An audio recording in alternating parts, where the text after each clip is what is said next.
Hey guys, welcome back to TechMan. Today, let me show you how to delete your profile picture on Snapchat.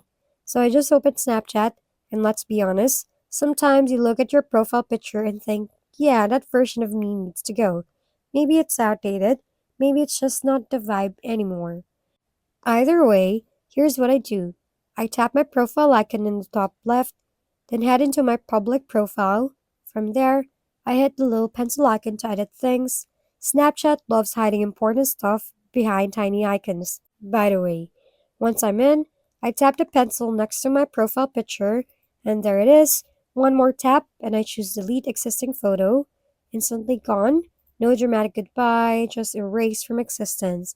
What I like about this is how quick it is. No need to replace it right away if you don't want to.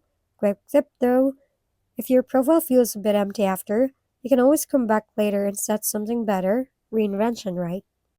If we've been helpful, kindly give us a thumbs up and don't forget to hit the subscribe and bell button for more contents.